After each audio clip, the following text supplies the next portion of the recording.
What if the reason your life hasn't changed isn't because you're lazy or unmotivated or missing some secret formula, but because the real habits that create massive change are so small, so boring, that your brain literally refuses to take them seriously? Think about that for a second. We're obsessed with transformation, New Year resolutions, 5 a.m. wake-up calls, extreme diets, dramatic before and after photos. But what if all of that noise is actually distracting you from the one thing that works? Why do some people quietly build extraordinary lives while everyone else stays stuck, chasing the same goals year after year? Why does willpower always seem to run out at the worst possible moment? And why do the habits that actually create life-changing results feel almost too simple to matter? Stick with this, because by the end, you'll understand something about human behavior that most people never figure out. Let's start with a strange fact. In 1965, a researcher named Bibb Latané ran an experiment about something called the bystander effect. He found that the more people are present in a situation, the less likely any single person is to act. But here's the twist that matters for you. This same psychological wiring shows up inside your own head. You are, in a sense, a room full of competing voices. And the more options you give yourself, the less likely you are to act on any of them. That's the first ignored truth. Most people don't fail because they lack motivation.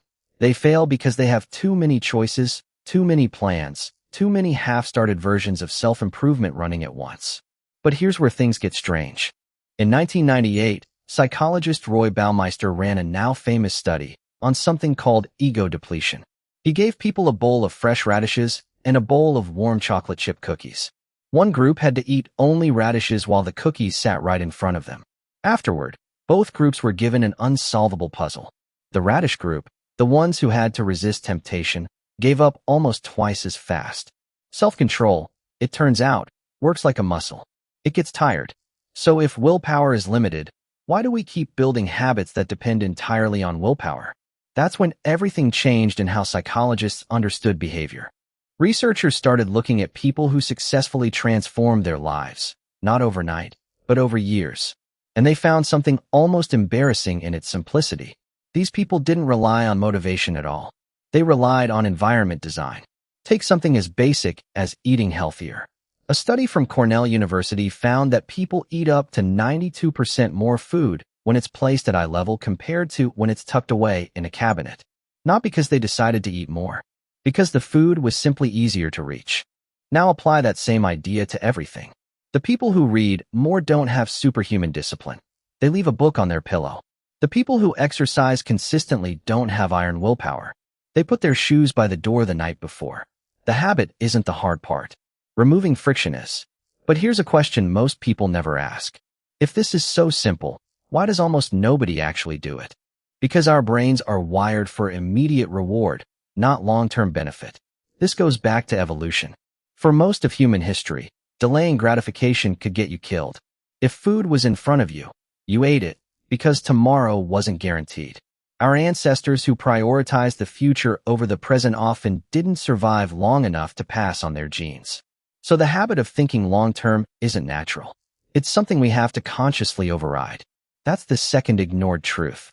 And it explains why almost everyone underestimates a strange concept: time. Here's where the real mystery begins.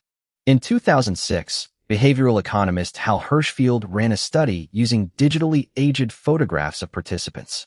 He showed some people a picture of their future, older self, and others a picture of their current self, before asking them how much money they wanted to save for retirement. The people who saw their future self saved nearly twice as much. Why? Because we treat our future self almost like a stranger. Neurologically, when we think about ourselves in 10 years, brain scans show activity similar to when we think about a completely different person. This is why 99% of people ignore compounding habits. Reading 10 pages a day feels pointless today. Saving a small percentage of your income feels pointless today. Walking for 20 minutes feels pointless today, because the person who benefits from that habit doesn't feel like you yet. He feels like a stranger you'll never meet. But here's the part that should genuinely disturb you. That stranger is guaranteed to exist. This is the real mystery behind life-changing habits. They don't look dramatic. They don't feel powerful. In the moment, they feel almost irrelevant.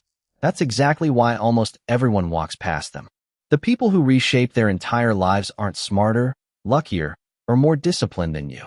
They just stopped waiting to feel motivated and started designing systems that don't require motivation at all. So here's the twist to leave you with. Maybe the goal was never to become a different person. Maybe it was always about becoming painfully consistent as the person you already are. Because in the end, you are not built in the loud, dramatic moments you'll remember. You are built, quietly, in the ordinary ones you'll forget.